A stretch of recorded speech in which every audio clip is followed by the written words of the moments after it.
자, 이번에는 의사표시 부분 빈출지문 뽀개기 함께 하시도록 하겠습니다. 자, 의사표시는 전체적인 골격을 먼저 보시고 지문을 하나씩 만나실 텐데요. 전체 골격 먼저 잠깐 살펴보도록 하겠습니다.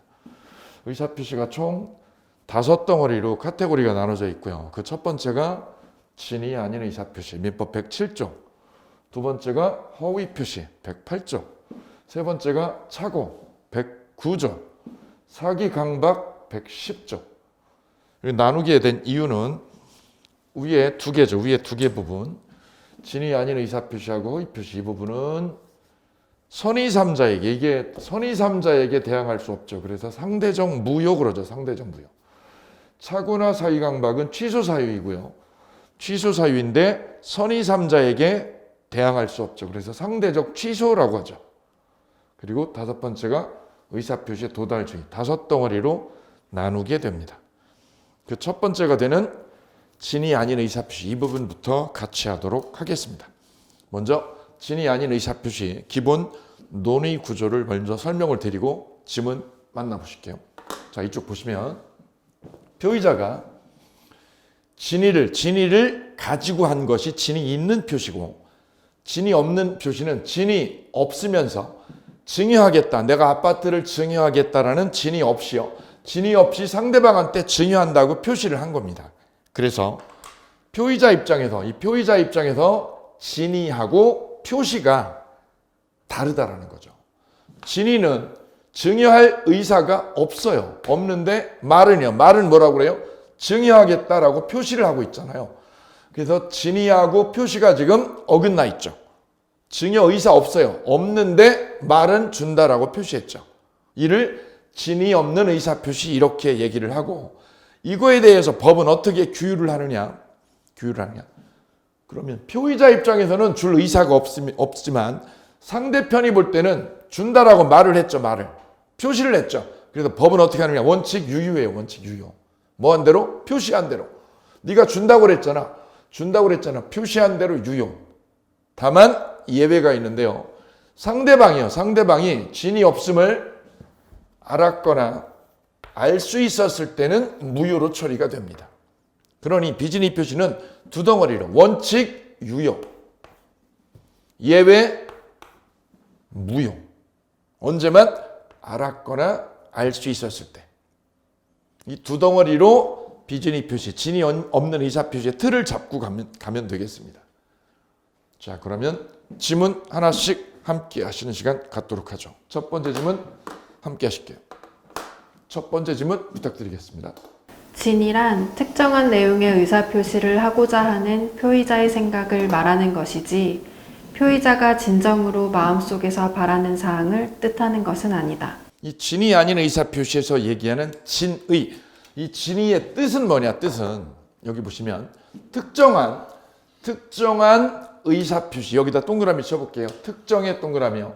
특정한 의사표시의 동그라미 해보면 특정한 의사표시를 하고자 하는 표의자의 뭐를 말한다? 생각, 이걸 진이라고 한다. 표의자가 진정으로 마음속에서 뭐 하는 거? 바라는 사항을 진이라고 하지 않습니다. 이 바라는 사항은 희망사항일 뿐이다. 희망사항. 그래서 진이란 이렇게 추상적으로 이렇게 설명을 드리면 어려우니까 이렇게 제가 쉽게 설명을 해볼게요.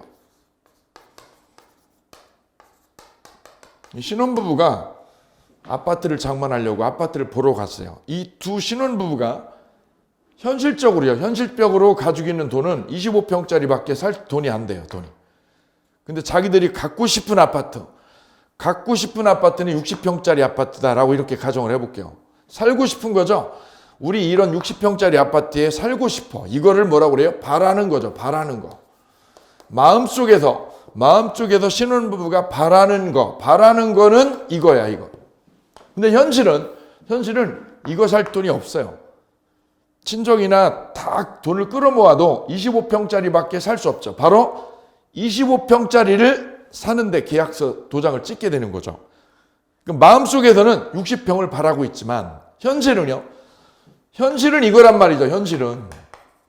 현실 쪽에서 이 신혼부부가 사고자 하는 아파트는 이게 아니라 이거라는 거죠. 25평짜리다. 그래서 이 신혼부부는 25평짜리 보여주세요. 그리고 25평짜리를 둘러보고 거기다가 어떻게 해요? 이거 사겠소라고 계약서에 도장을 딱 찍는단 말이죠. 바로 이게 진이에요. 이게 진이가 아니라 이게 진이다. 현실적으로 특정한 의사표시. 특정한 의사표시. 몇 평짜리? 25평짜리를 사겠다는 의사표시. 이 의사표시를 하려는 생각이다. 이걸 사려는 생각, 이걸 진이라고 그런다. 뭐가 진이가 아니고요? 바라는 거. 이 신혼부부가 바라고 꿈꾸는 거, 바라고 꿈꾸는 거는 이게 진이가 아니라는 거다, 이게. 그러니 구별을 하셔야 돼요, 구별을. 진이란 현실 속에서 어떤 특정한 의사표시를 하려는 생각, 이걸 말하는 것이다. 착각하면 안 되는 거, 내가 바라는 거. 표의자가 진정으로 마음속에서 뭐 하는 거? 바라는 사항을 뜻하는 것이 아니라는 점. 그게 동그라미입니다. 이 두 가지로 뚫고 나가시기 바랍니다. 많이 힘들어하세요, 수험생들이. 진의가 뭐냐? 내가 바라는 거지. 그게 아니라는 거다, 법학에서는.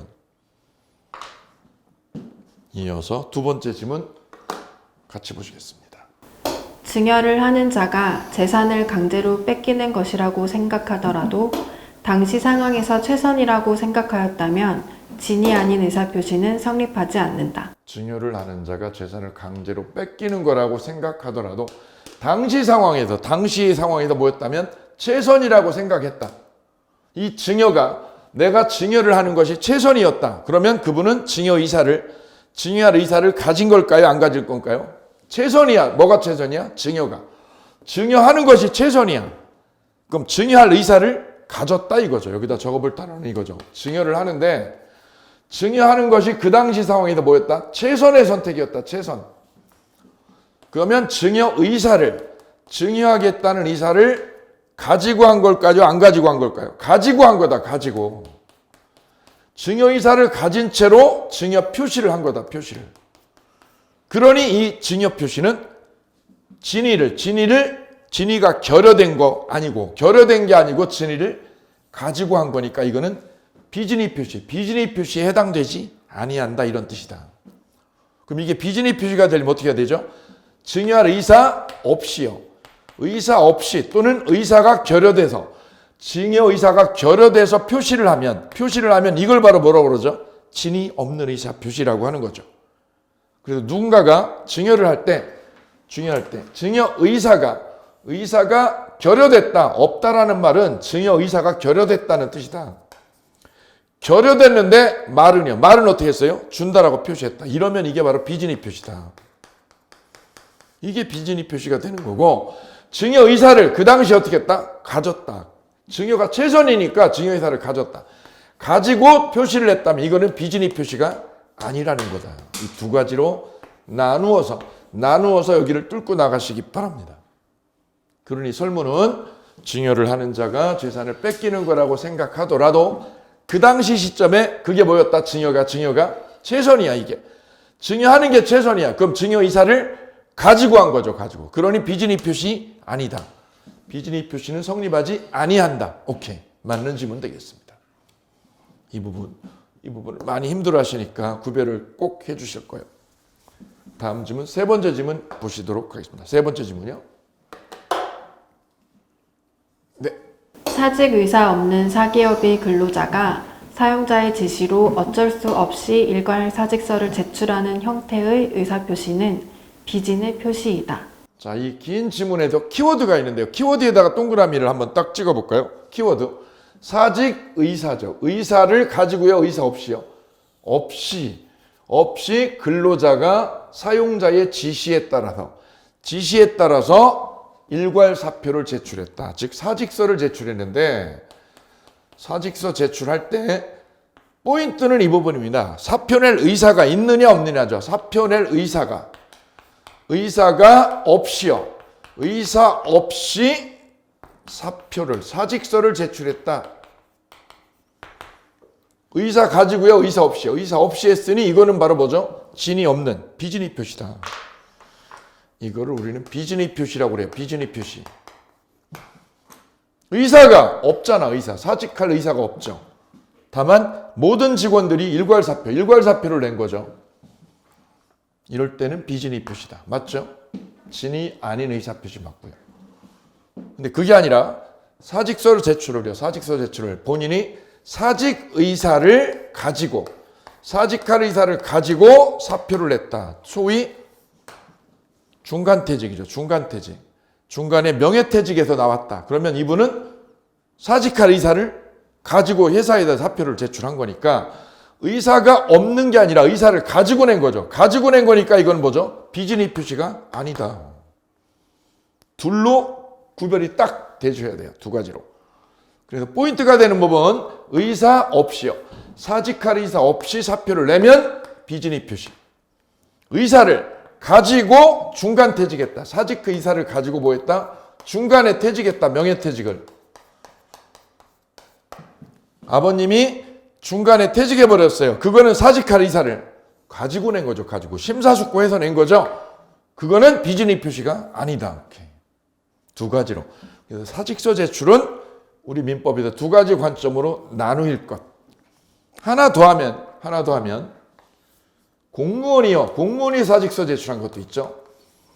공무원이 뭐를 제출한 거? 사직서 제출한 거. 이거는 비진의 표시, 이 의사표시 규정이 쓰이지 않아요. 공법행위이기 때문에. 공법행위. 그래서 이 사직서를 공무원이 사직서 제출했다. 그러면 그냥 사직서 제출한 표시대로, 표시한 대로 그대로 법적으로 유효로 처리해버립니다. 이거는. 요것만 독특하다라는 거. 요것만 독특하고 두 가지로 딱 절단해서 나누어서 정리하실 것. 그래서 3번 지문 사직서 제출에 관한 빈출 지문 정리를 끝냈습니다. 이어서 네 번째 지문 보시도록 하겠습니다. 네 번째 지문이요. 대출 절차상 편의를 위하여 명의를 빌려준 자가 채무 부담의 의사를 가졌더라도 그 의사표시는 비진의 표시이다. 자, 이제 키워드를 찾으러 가면 돼. 이렇게 지문이 뜨게 되면 제일 먼저 하실 일은 키워드를 꽂는 거다. 키워드를 꽂는 일. 그게 제가 지난주에 그런 얘기를 했죠. 예, 저는 키워드를 꽂아주는 남자입니다. 자, 이렇게 대출 절차상 편의를 위해서 명의를 뭐한 사람? 빌려준 자. 명의를 빌려준 자가 명의 대여자죠.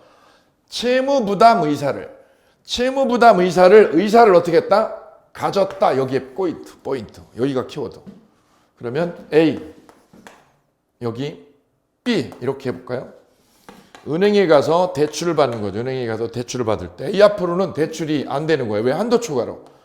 이분이 한도 초과가 돼가지고 대출이 실행이 안 되니까 누구한테요? 지인한테 부탁을 했죠.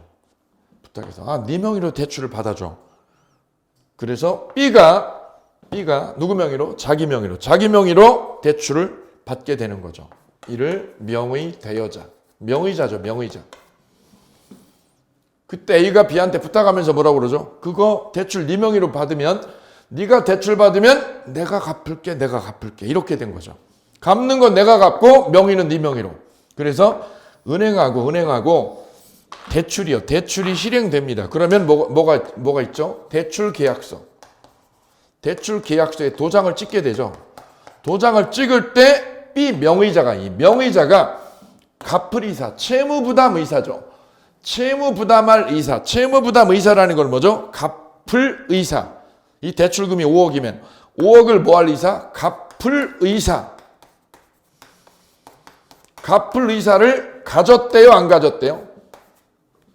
가졌다. 갚을 의사를 가졌어요. 가진 채로 서명을 했다. 가지고 서명을 했어요.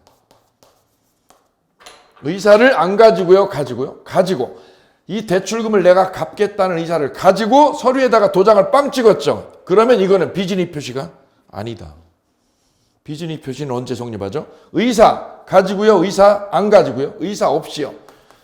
의사 없이 서명을 해야 바로 이거를 뭐라고 그러죠? 이거를 진이 아닌 의사 표시 이렇게 얘기하죠. 근데 위에 본사는 대출금을 갚을 의사를 뭐 했다? 명의자가 갚을 의사를 가지고 했다.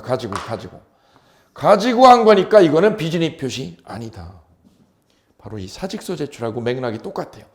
의사 없이 한 거면 비진의 표시. 의사를 가지고 하면 비진의 표시 아니다. 같은 맥락. 채무부담 의사를요. 갚을 의사를 뭐 하고요? 없이 하면 없이 하면 이걸 뭐라고 표현하죠? 비준입 표시. 비준입 표시야 이거. 왜? 의사가 없이 서명만 했잖아. 그런데 의사를 가지고 대출금 갚을 의사를 가지고 서명을 했어 계약서에. 그러면 비준입 표시. 이다? 아니지. 비준입 표시 아니죠. 두 가지로 분리해서 정리하실 것. 그래서 설문을 한 번 더 보시면 대출 절차상 편의를 위해서 명의를 빌려준 자가 채무 부담 의사를 뭐 했다? 가졌다. 가졌다면 그 의사 표시는요. 비준입 표시이다? 아니다. 비준입 표시 아니다. 오케이. 그래서 비준입 표시냐 아니냐가 굉장히 중요한 관건이죠. 그 부분을 한 번 더 정리를 해드리면 세 가지로 압축이 되는데 비준입 표시가 되려면 어떻게 해야 돼요? 전제 조건이 의사가 없이요. 의사가 없이 어떤 표시를 해야 되죠. 이럴 때 우리는 뭐라고 그러죠? 이를 진이 아닌 의사 표시. 비준입 표시다라고 해요. 비준입 표시다 이거. 근데 의사를 가지고 한 거. 의사를 가지고 한 거. 어떤 의사를 가지고서 표시를 하면 이거는 비준입 표시에 해당되지 않습니다. 비준입 표시에 해당되지 않아요. 바로 그 사례죠. 그 사례. 의사를 가지고 어떤 의사를 가지고 표시한 대표적인 사례가 몇 가지냐? 우리 판례에 세 가지다. 그 세 가지가 시험 문제다. 첫째, 바로 명의대여죠. 명의대여 케이스. 지금 보시는 이 지문이죠. 명의대여한 사람이 채무부담 의사를 가졌어. 비준입 표시 아니죠. 그 다음에 증여할 때 강박에 의한 증여죠. 강박에 의한 증여. 협박에 의해서 뭐 할 때요? 증여할 때 증여 의사를 가졌어. 증여하는 게 최선이라서 증여가 최선이라서 증여 의사를 가졌죠. 가지고 증여 표시를 하면 이건 비준입 표시 아니다. 왜? 증여 의사를 가졌다니까. 왜? 그게 최선이야 증여가. 세 번째는 근로자가 중간 퇴직할 때 사표낼 의사를 가졌다.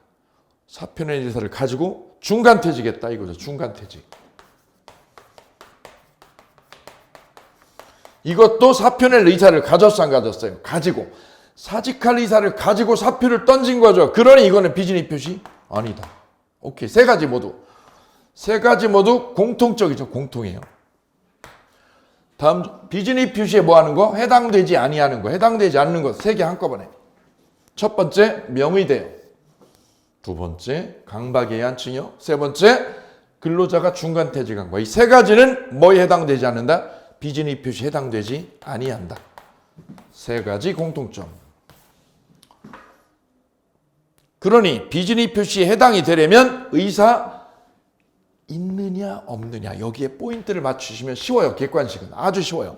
실제 실무는 어려운데 실무에서는 이 부분이 진이 없이 한 거냐 진이 가지고 한 거냐 어려운데 우리 객관식 시험에서는 너무 쉬워요. 왜요? 써줘 이렇게 써줘.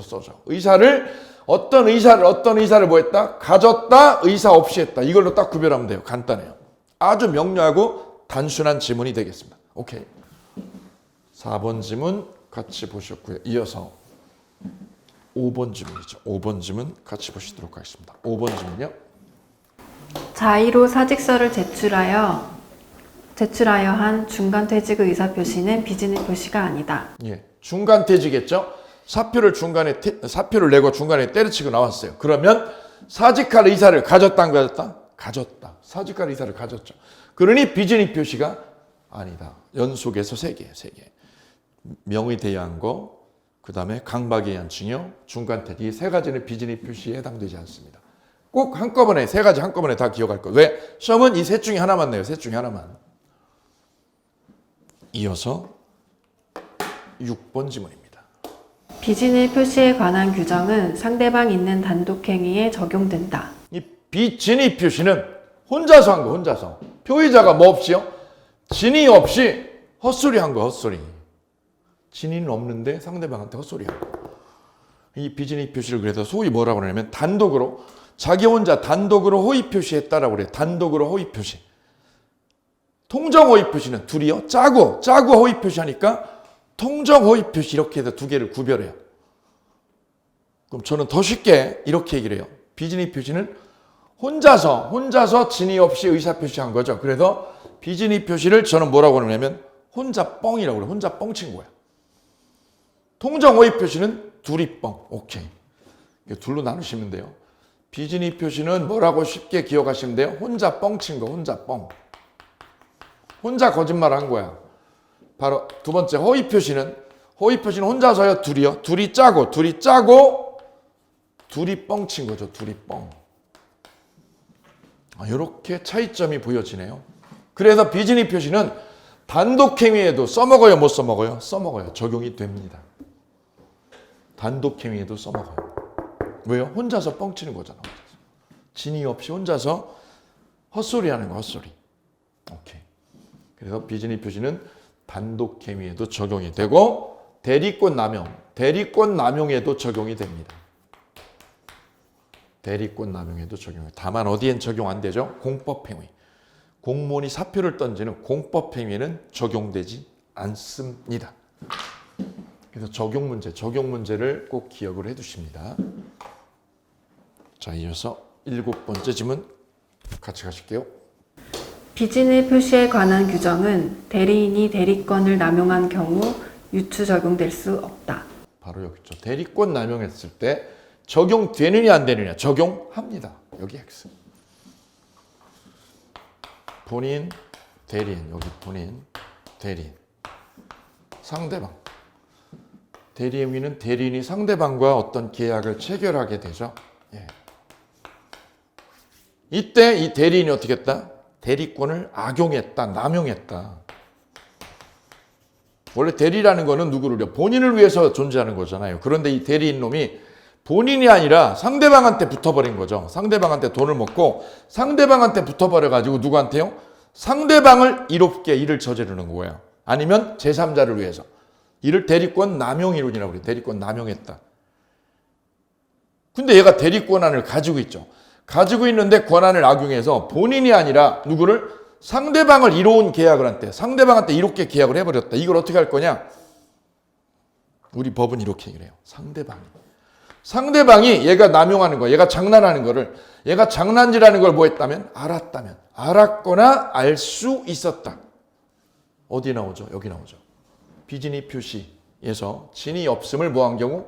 알았거나 알 수 있었을 때는 어떻게 하죠? 무효로 처리해버립니다. 바로 이 규정.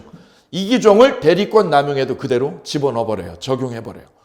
그래서 대리권 남용을 누가 알았으면 상대방이 알았거나 알 수 있었다. 그러면 본인한테 무효가 돼요. 그래서 대리권 남용의 법리가 어디에도 비진입 표시, 이 비진입 표시 규정이 여기에도 적용이 되더라, 작동하더라. 이렇게 기억하실게요. 그래서 비진입 표시 규정은 대리권 남용에 적용될 수 없다, 적용될 수 있다. 적용될 수 있다. 7번 X. 이어서 8번 질문입니다.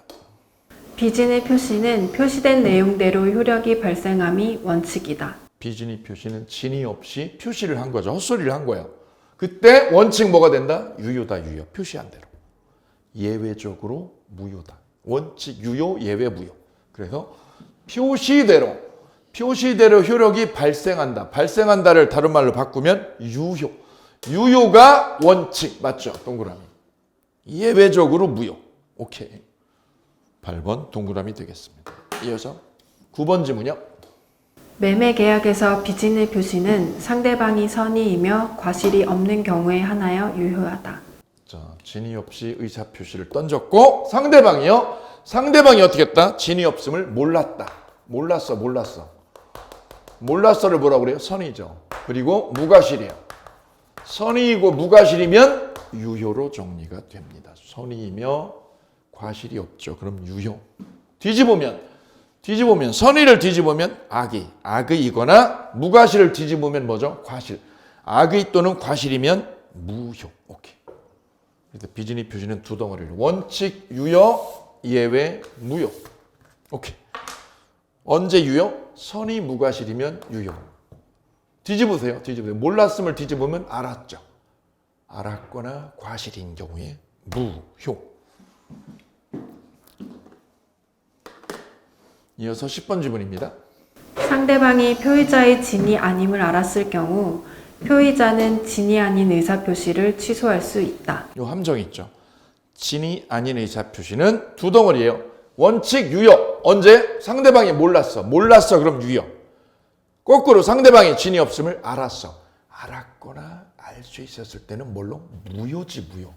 취소가 아니고요. 근데 설문엔 진이 아님을 알았을 때 취소라고 그랬죠. 여기가 틀렸죠. 취소가 아니고 무효. 그래서 꼭 암기해 두셔야 돼. 이 부분은 진이 아닌 의사표시를 누가요? 상대방이 진이 없음을 뭐한 경우? 알았거나 알 수 있었을 때는 뭘로 정리됩니다? 무효라는 거. 무효. 107조 단서. 오케이. 이어서 11번 계속하겠습니다. 표의자의 진위가 없었음을 알았다는 것은 무효를 주장하는 자가 증명하여야 한다. 자, 이 의사표시가 무효로 되려면 진위 없이 의사표시 던진 게 무효로 되려면 언제 무효로 되죠? 상대방이 알았거나 알 수 있었다 이거죠. 이걸 누가 입증해야 돼요? 무효를 주장하는 표의자가 이걸 입증을 해내야 된다라는 거죠. 바로 누가? 무효를 주장하는 자. 다른 말로 표의자가 입증해내야 됩니다. 오케이, 동그라미. 이어서 12번 질문입니다. 상대방이 표의자의 진이 아님을 알았거나 알 수 있었을 경우 무효이다. 예, 아주 유명한 조문입니다. 진이 없음을 뭐한 경우? 알았거나 또는 알 수 있었을 경우 악의 또는 과실이면 무효. 오케이, 동그라미요. 이어서 13번 질문 이어가겠습니다. 진이 아닌 의사표시는 상대방과 통정이 없다는 점에서 통정허위 표시와 구별된다. 통정허위 표시는 둘이 짜고 한 거죠. 그래서 둘이 뻥. 비진이 표시는 통정 안 하고 혼자 한 거죠. 그래서 혼자 뻥. 간단하죠. 이어서 14번 질문입니다. 대리행위에 있어서 진이 아닌 의사표시인지 여부는 대리인을 표준으로 결정한다. A가 장윤정이가 매니저한테요. 이 매니저한테 대리권을 줬어요. 윤정이가. 내 땅을 팔아줘. 내 부동산을 매각해줘라고 위임을 해줬어요. 그때 이 매니저가 상대방한테 매매 의사표시할 때요. 이 의사표시를 할 때 정상적인 표시를 하면 매니저가 정상적인 표시하면 이 계약은 유효가 될 거죠. 그런데 이 의사표시를 어떻게 했다고요? 진이 없이 했다. 의사표시를 상대방한테 할 때 진이 가지고요? 아니요. 진이 없이요. 진이 없는 의사표시를 했다는 거죠. 진이 없는 거 없이. 그럼 진이가 있는 거냐 없는 거냐는 판단을 본인을 가지고 하지 아니하고 누구를요? 대리인을 가지고 판단을 해줍니다. 왜냐하면 의사표시를 현장에서 하는 거는 대리인이거든요. 그래서 본인이 아니라 누구 표준? 대리인을 표준으로 결정을 해냅니다. 진위가 있었느냐 없었느냐, 이 의사표시에 하자가 있었느냐 없었느냐. 그래서 옆에다 적어볼게요. 하자 판단의 기준이 되는 사람은 바로 누구? 대리인. 의사표시에 흠결이 있거나 하자가 있는지, 의사의 흠결 유무, 진위가 있었느냐 없었느냐, 이걸 흠결이라고 그러죠. 아니면 하자가 있었느냐 없었느냐, 기준점은 바로 대리인이다. 대리인. 본인이 아니라 대리인. 왜 대리인이요? 현장에서 계약의 도장을 찍는 사람은 이 사람이기 때문입니다. 오케이. 이렇게 해서 진이 아닌 의사표시, 빈출지문 뽀개기 같이 보셨습니다. 자, 이번 시간에는 착오에 의한 의사표시, 빈출지문 뽀개기 함께 하시겠습니다. 자, 착오의 기본 논의 구조를 간단히 짚어보고 내용 같이 보도록 하겠습니다. 자, A하고 B하고 A가 가지고 있는 토지에 대해서 매매 계약이 체결이 되었을 때 매수자 B가 논으로요, 이 땅을 논으로 인식을 하고 매입을 했어요. 근데 실제 가보니 실제는 하천 땅이었더라. 이를 착오라고 그래요. 이 매수자는 그러면 인식한 거는 논. 내가 귀농을 해서 농사 지을 거야. 논으로 인식을 했더니 실제 가본 땅은 하천 땅이다. 그러면 인식과 실제가 어때요? 다르죠. 인식과 실제가 다른 거를 산 사람이요, 모르는 거죠. 착오자가 모르는 거를 착각했다, 착오했다라고 그래요. 인식과 실제가 다른 거를 알았다, 몰랐다, 모르고 있다, 모르고 있는 거를 뭐라고? 착오라고 정의를 합니다. 그럼 착오자는 이 땅을 잘못 샀잖아요. 이게 하천 땅인 거, 하첫 땅인 거를 알았더라면, 처음부터 알았더라면 계약을 했을까 안 했을까? 안 했겠죠. 이를 뭐라고 그래요? 중요 부분의 착오다. 이 매매 계약을 차고자가 이걸 뒤집으려면, 착오로 뒤집으려면 어떻게 해야 되느냐? 이 매매가, 이 착오가 중요 부분의 착오여야 된다. 중요 부분 착오. 이걸 알았더라면, 하천 땅인 걸 알았더라면 계약을 하지 않을 정도로 중요 부분을 내가 착각을 한 거 맞죠? 근데 시가나 면적은 중요하잖아요. 왜요? 변하잖아, 시가는. 가격은요, 가격은. 그리고 중과실이 없어야 돼요. 뭐가 없을 것? 중과실이 없을 것. 아닐 것. 그러면 차고자는 이 매매 계약을 취소시켜 버릴 수 있어요. 두 가지 전제죠. 전제가 중요 부분 착오, 그리고 중과실이 아닐 것. 그래야 계약을 취소할 수 있다. 만약에 차고자에게 뭐가 있다면 중과실이 있다. 이 중과실이 있다라면 뒤집을 수 없어요. 오케이.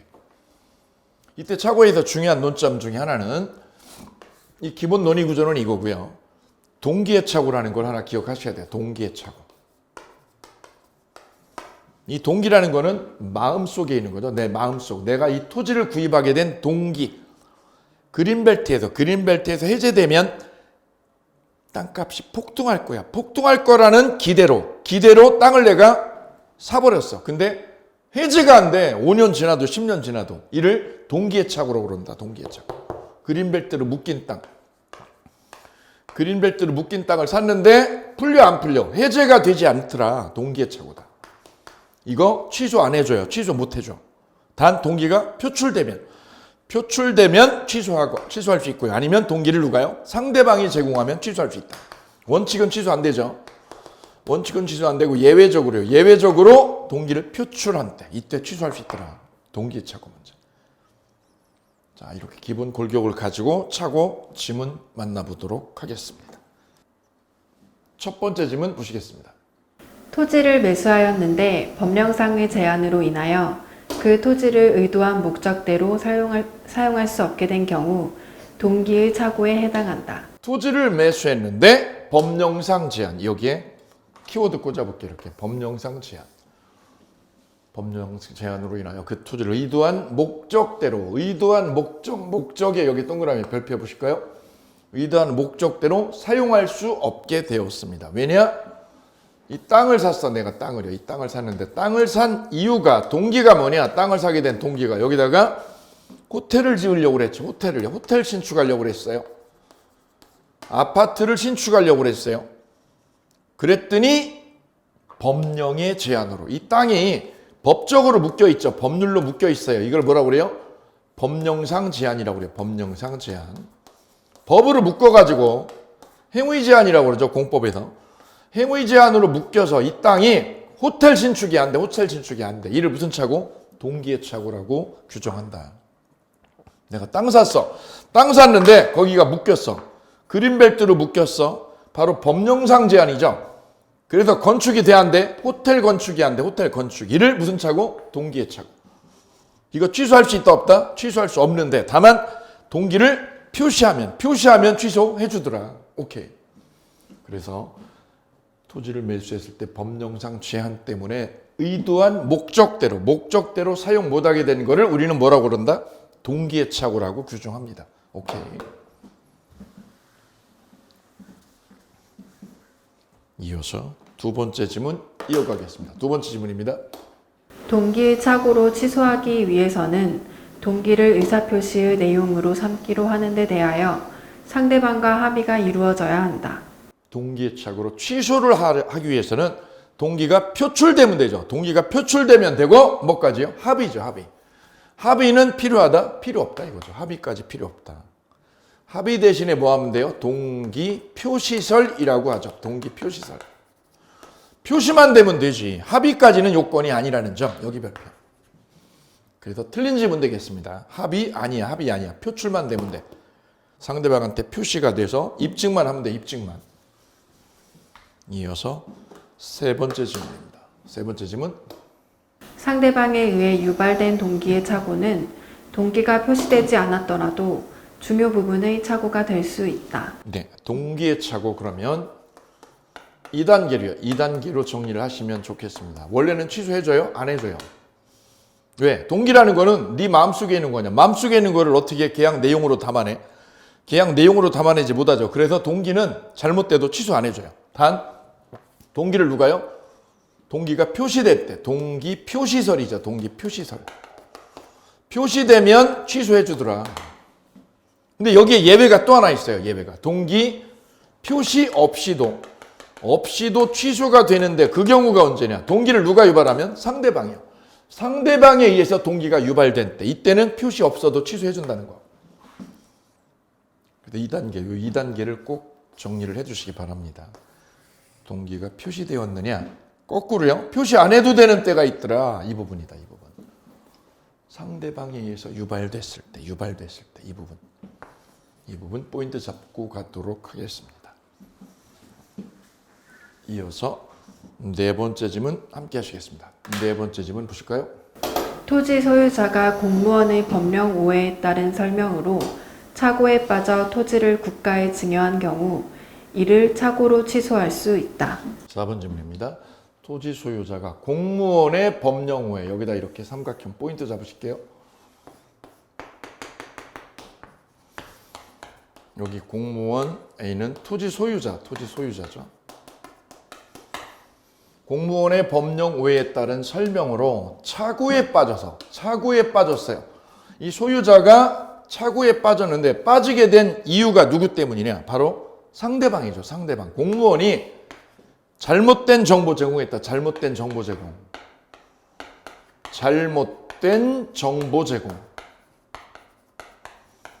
이것 때문에 소유자가 국가에다가 토지를 증여를 했다. 증여하게 된 동기가 누구 때문이냐? 상대방이죠. 상대방의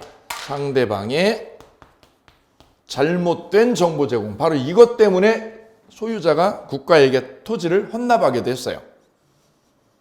그럼 동기를 누가 유발한 걸까요? 이분이 증여하게 된 동기.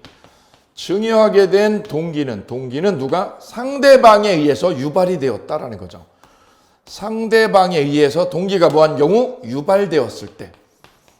동기가 유발된 이런 케이스에는 이 동기를 표시해야 돼요? 안 해도 된다. 동기 표시 없이도 표시가 없더라도 취소를 할 수 있다는 점.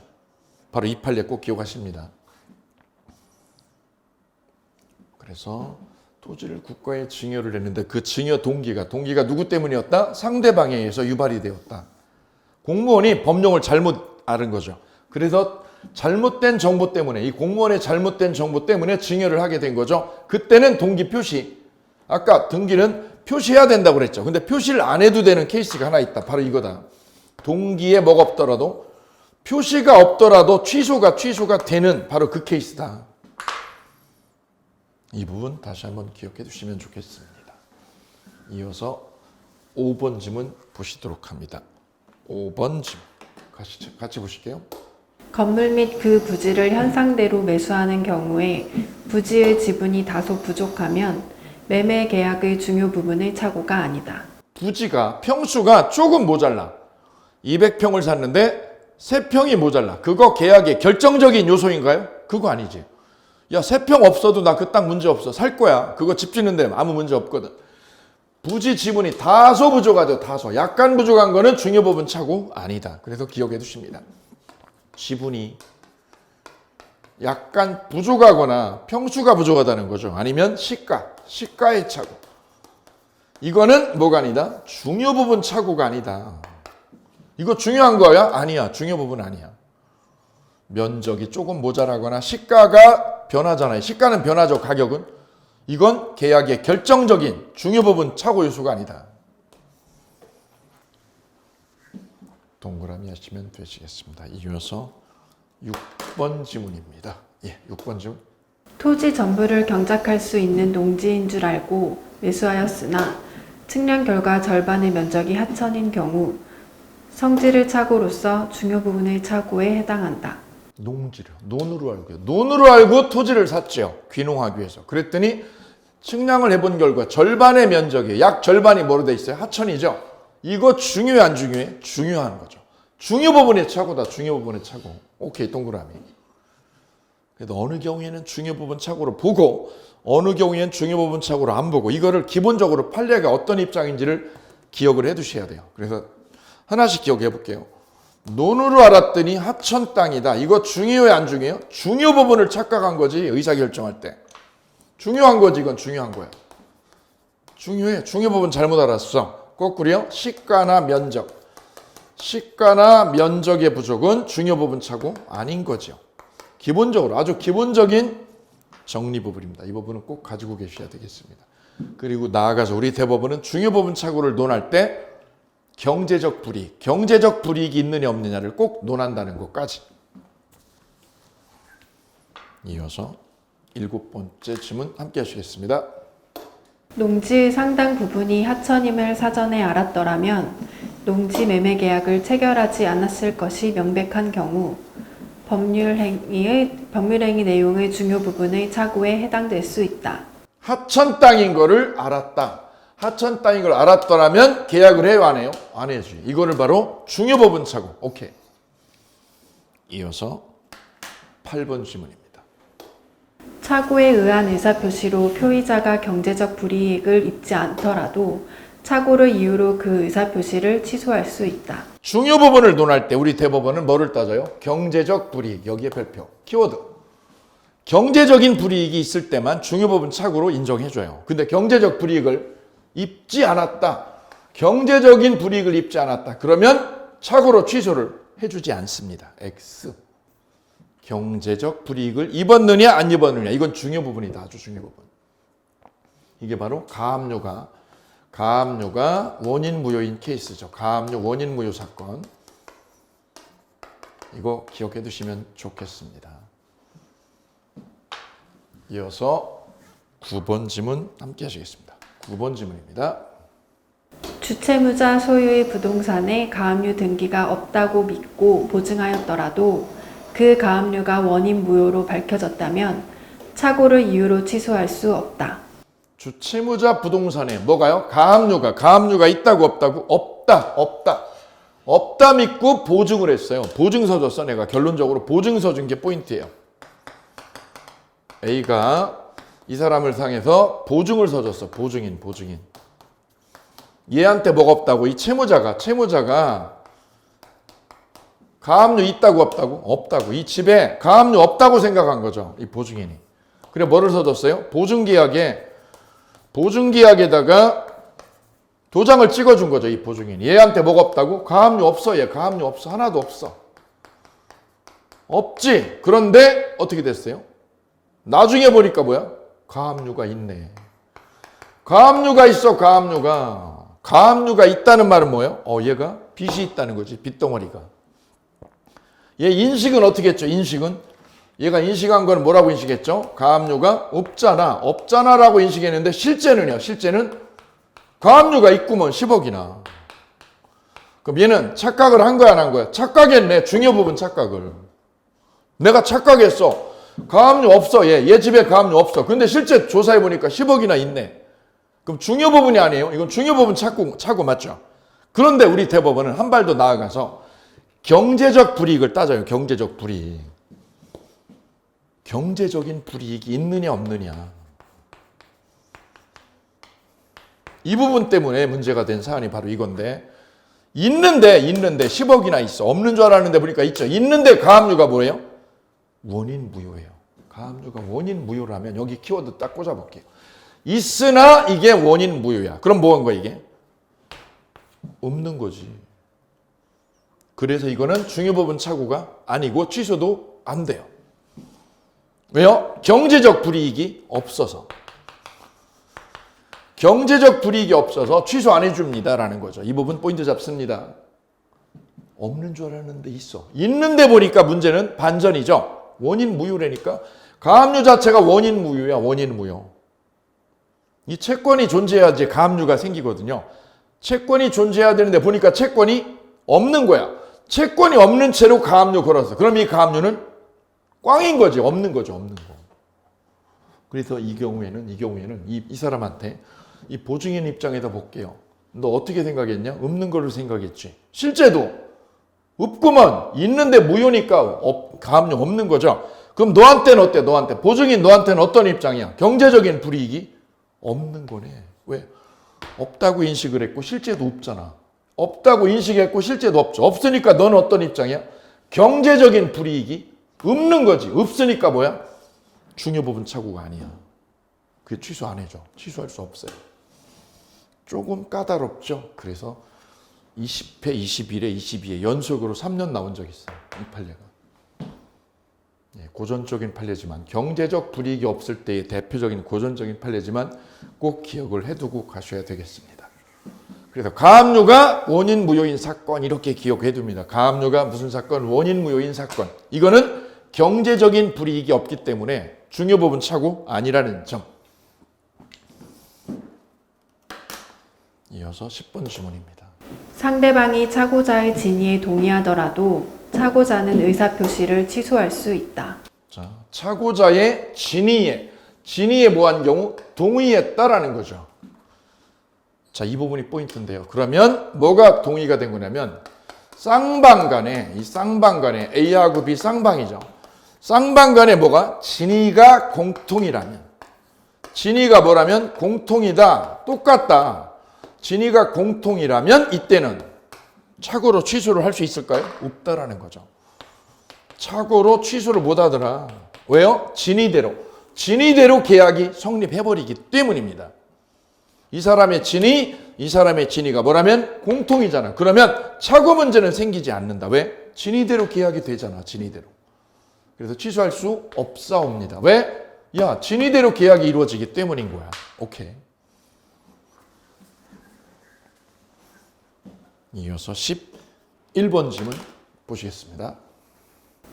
당사자가 합의한 매매 목적물의 지번에 관하여 착오를 일으켜 계약서상 목적물의 지번을 잘못 표시한 경우 그 계약을 착오로 취소할 수 없다. 자, 이것도 10번과 똑같은 맥락이죠. 똑같은 맥락인데 변신한 것뿐이에요. 똑같아요. 당사자가 뭐 한 거? 합의한 매매 목적물. 합의한 매매 목적물이 969-36번지였다. 이 땅을 매매하기로 쌍방간에 합의가 됐어요. 근데 지번에 뭐를 일으켜서 착각을 해가지고 계약서에는 뭐라고요? 계약서에는 목적물의 지번을 잘못 표시했는데 몇 번이라고 계약서에 적었냐면 969-63번지로. 자, 그러면 A와 B 간에 토지 매매 계약을 함에 있어서 서로 합의하기로 한 건 어느 걸까요? 자, 이렇게 토지를 그려볼게요. 여기 땅, 이 땅을 사기로 둘 간에 합의를 했어요. 이 땅은 어느 거? 969-36번지죠. 이거를 10억에 거래하기로 서로 합의가 되었다. 이게 쌍방간에 합의한 거죠. 합의한 내용. 합의는 이거로 해놓고 계약서에는 커피 먹고 농담하다가 잘못 쓴 거지. 중개업자가 잘못 써가지고 얻은 거로 969-36이라고 써야 되는데 아차 하고 몇 번으로? 63번으로 적었다는 거죠. 이걸로 적었어. 표시를. 그럼 저 매수자는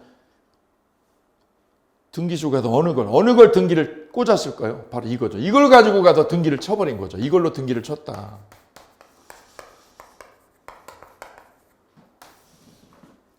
그럼 등기 꽂은 거는 이거고 합의한 거는 이거고 이거 난감하죠. 이런 계약이 어느 거로 된 거냐 이거죠. 어느 거로. 우리 대법원 판례는 쌍방간에 합의가 이루어진 대로 즉 진위가 공통이라면 진위가 뭐한 경우에 공통이다. 네가 팔려고 했던 것이 어느 거야? 이거지. 매수자 네가 살려고 했던 것도 어느 거야? 이거야? 아니지. 이거지. 그럴 경우 진위가 뭐라면 공통이라면 표시가 아니라 이 표시는 오표시일 뿐이다. 오표시. 계약은 어느 거로? 진위대로 계약이 돼버리고 끝이야.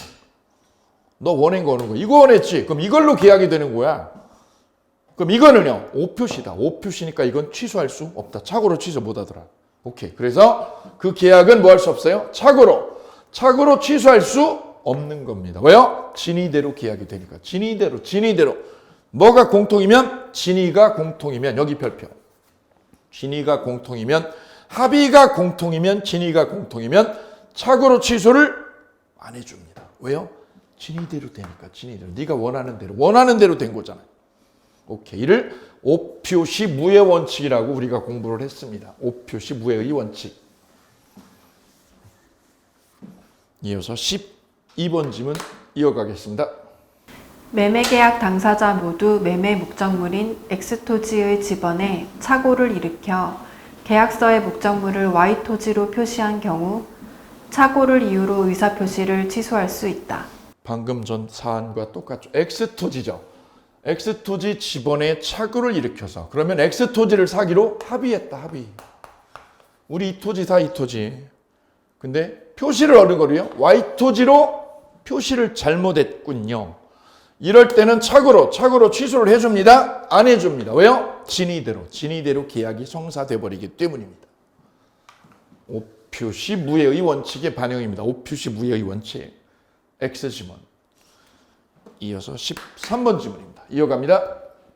매도인이 계약을 적법하게 해제한 후에도 매수인은 중요 부분의 착오를 이유로 취소권을 행사하여 계약 전체를 무효로 할 수 있다. 자, 아주 유명한 판례죠. 여기 별 3개요. 별 3개 합니다. A, B 간의 토지 매매 계약이 이루어졌고 매수자가 계약금을 넣었어요. 계약금을 여기다 6천을요. 6천만 원의 계약금을 넣었죠. 근데 문제는 그 뒤에 매수자가 돈이 안 돌아가지고 돈이 마련되지 않아서 잔금을 지체하고 있습니다. 잔금을 지연하고 있으니까 채무불이행이 된 거죠. 매수자가 채무불이행 상황이 되죠. 그래서 A가 매도자죠.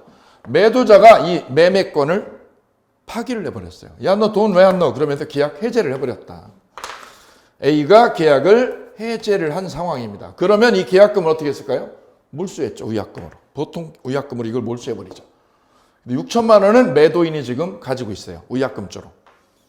그랬더니 매수자가 어느 날 가보니까 이 토지가 착오로 잘못된 계약인 걸 알았죠. 그래서 B가 이미 해제가 된 후에요.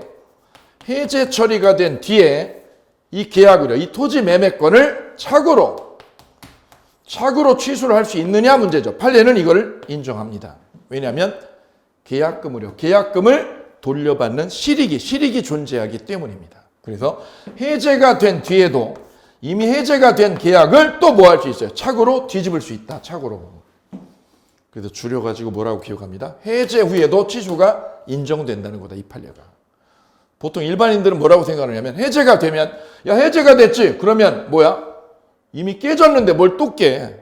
논리적으로 말이 안 되죠. 근데 판례는 인정합니다. 해제가 된 걸 또 깰 수 있어. 또 깰 수 있어. 왜요? 실익이 있어. 계약금을 돌려받는 실익. 이것 때문이다. 아주 유명한 판례니까 다시 한번 강조를 해둡니다. 계약이 해제가 된 뒤에도 뭐 할 수 있어요? 취소해서 뒤집을 수 있습니다. 이어서 14번 질문 이어갑니다. 14번입니다. 매수인의 중도금을 미지급을 이유로 매도인이 적법하게 계약을 해제한 경우 매수인은 착오를 이유로 계약을 다시 취소할 수는 없다. 예, 해제가 된 뒤에도 매수인은 뭐를 입증하면 착오 입증하면 취소할 수 있다. X. 15번 질문입니다. 표의자가 착오를 이유로 의사표시를 취소한 경우 취소된 의사표시로 인해 손해를 입은 상대방은 불법 행위를 이유로 손해배상을 청구할 수 있다. 예, 여기 세모하시고요. 세모하시고 포인트 잡습니다. 예, 작년에 간평사에서도 그다음에 변호사 시험에서도 아주 계속해서 타켓이 되는 질문. A, B 간의 매매 계약이 체결이 되어졌고 이때 매수자 B가 이 계약이 착오였어. 논으로 알았더니 알고 보니까 하천 땅이잖아. 나 착오니까 취소할 거야. 나 착오니까 계약 뭐 할 거야? 취소할 거야. 그러면서 계약을 취소를 해버렸어요. 이때 취소를 하려면 중과실이 없어야 돼요. 중과실이 없고 무슨 과실? 경미한 과실. 경미한 과실이면 취소가 됩니다. 무슨 과실? 경미한 과실. 경과실이죠. 경과실이어야 취소를 법적으로 할 수 있어요. 누가 붕 뜰까요? A가. 매도인이 붕 떠요. 왜요? 이거 팔아가지고요. 이 토지 팔아가지고 아파트 사야 되는데 문제는 이 계약이요. 계약이 도로 어떻게 됐다고? 취소돼 버렸다고. 취소돼 버리게 되면 A가 아파트를 살려고 했던 게 어떻게 돼요? 이것 때문에 뭉개지죠. 누구 때문에 뭉개지게 되죠? B가 취소를 해서 이 매매가 뭉개지면 얘가 이 돈을 가지고 아파트 매입에 들어가야 되는데 매입이 뭉개지는 거죠. 그러면 A는 아파트 매매 계약을 하고 가령 계약금만 넣어놓고요. 계약금 5천만 원을 넣어놨다. 그 상태에서 중도금 잔금이 다 묶여버리죠. 왜요? 계약이 취소돼 버리니까. 그러면 A가 아파트 매도인하고 계약해서 돈을 지불을 못하게 되니까 계약금 5천만 원을 날리게 되죠. 5천만 원을 날리게 되는 손해를 A가 입게 돼요. 그 원인 제공은 누가 한 걸까요? A가 아니라 B가 한 거죠. 얘가 뭐 해서 착오로 취소를 해가지고 엉뚱하게 피해는 누가? 상대방이요. 상대방이 5천만 원의 손해를 입게 돼요. 이거 누구 때문이라고요? 얘가 잘못한 거 없어요. 얘가 뭐 해서 지가 착오해가지고 취소해가지고 손해를 엉뚱하게 상대방한테 입히더라. 이때 상대방이 5천만 원 까였죠. 이 까인 5천만 원을 누구한테요? 착오자에게 변상을 받을 수 있느냐? 없다라는 거다. 왜냐? 착오로 취소한 거는 불법이 아니다 이거죠.